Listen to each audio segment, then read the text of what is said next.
What's up, guys? Mickle here, and it seems like now more than ever, the entire Ripple SEC case is now revolving around the Bill Hinman Ethereum free pass emails. Well, John Deaton just did an outstanding space earlier today, dropping truth bombs on what we're expecting to see from these emails. In this video, I want to show you the most important parts from what John Deaton was talking about, but then transition into something fascinating. I think there is evidence starting to develop that XRP was supposed to be mentioned in the Bill Hinman Ethereum free pass speech, but not only that, it was supposed to be given a free pass alongside Ethereum, but at the last minute, Bill Hinman changed the plan to give a different speech. Guys, this narrative is playing out perfectly. In this video, I want to present you the evidence to show you this might be exactly what happened. This is one of the most fascinating and well drawn out theories I have seen revolving this case. You are not going to want to miss this. Like always, guys, your support means so much to this channel. Make sure to take a quick second to like this video and subscribe to the channel. It's really going to help me out so much. Also, if you ever need a good place to buy some XRP or the Flare token, make sure to check out my favorite exchange Uphold down in the description of this video. With that said though, let's jump right into it, and I hope you guys enjoy the content.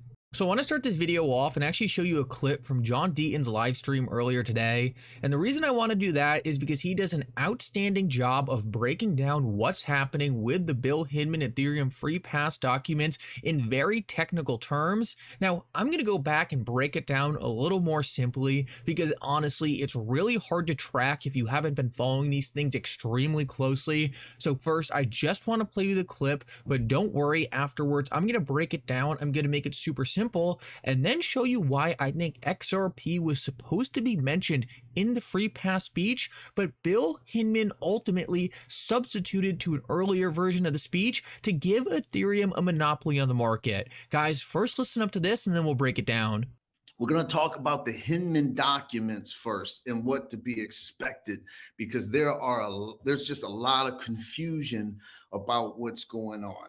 Okay, just to bring everybody up to speed, Judge Torres has ordered that the Hinman emails, draft speeches, and the comments between all these SEC personnel, that cannot be sealed, that must be released to the public with very limited redactions. Okay, so basically, we're going to get to see on June 13th, it's possible it's a day before, but doubt it. Basically the drafts with the red lines and the comments that Hinman made and that Valerie S. made and that the Office of General Counsel made and all these other people made related to this speech. It is going to be released on the 13th of June. A lot of people made a big deal about why would Ripple agree to a 1-week extension to unseal this. And my comment to that was, I don't think there's going to be any kind of appeal or any writ of mandamus by the SEC, because the SEC filed a letter to the judge that said, look, judge, we need an extra week to make sure that we comply with your order. And so I doubt very seriously if they would say that to the judge and then pull a fast one and try to file a writ or object or any of that kind of stuff. And so the bottom line is we're going to see these documents. Now, a lot of people are saying, oh, well, we're going to get to see what Joe Lubin said or Mike Novogratz said. No, these are SEC personnel emails. If anyone was on the email chain that did not work at the SEC, then they could have never argued attorney-client privilege. They could have never argued deliberative process privilege. So these are the emails. So let's talk first about what started off a footnote that I put out earlier, and it was Exhibit 220, and it's in a footnote in Ripple's opposition brief. And basically what it said at the bottom of the footnote, it basically said, it cited SEC lit emails. Now, if you see underneath that, you'll see redactions at the bottom of the footnote in the next footnote. And it also cites SEC lit emails. Those are the designation abbreviation of the Hinman documents. But what's not redacted is that someone said there are, quote, reasonable grounds to conclude that XRP does not satisfy all elements of the Howey analysis and is therefore not a security for purposes of the federal securities laws. But that's not redacted. So I want to back up and go to the page previous so we could read the footnote. And that's on the page before. And the footnote where that citation is made, the sentence says, other market participants independent from Ripple likewise sent the SEC independent analyses often prepared by reputable law firms, concluding that XRP was not a security. And then you see footnote 33. And then when you look down at the bottom, it has a different site. It says SEC lit e-production, which are not the Hinman emails. And then it talks about what this person said, some manager who said that Bitcoin, ETH, and XRP should not be governed by the securities laws. And so what this means is that someone, not an SEC official, commented about how XRP does not satisfy the Howey test. And that comment is contained within the Hinman emails. In other words, it appears that an SEC official either forwarded an email from the SEC that the SEC received or was citing what this other person, independent of Ripple, was saying as they were discussing this speech, this monumental speech that was to be given. So in very simple terms, what is going on here? Well, essentially in the process of drafting the Bill Hinman Ethereum Free Pass speech, members of the SEC came out and said, hey, we're working with this law firm and they're telling us there is no way XRP is a security either. Funny enough, in the middle of this entire email chain getting bounced around, it took months, the SEC also did an evaluation of XRP and determined in that evaluation, XRP could not be determined to be a security.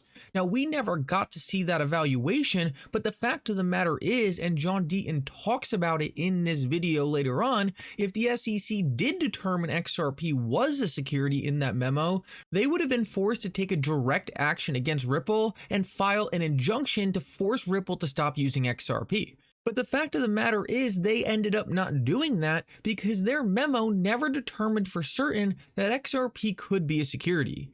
Now, with all that said, what else do we know?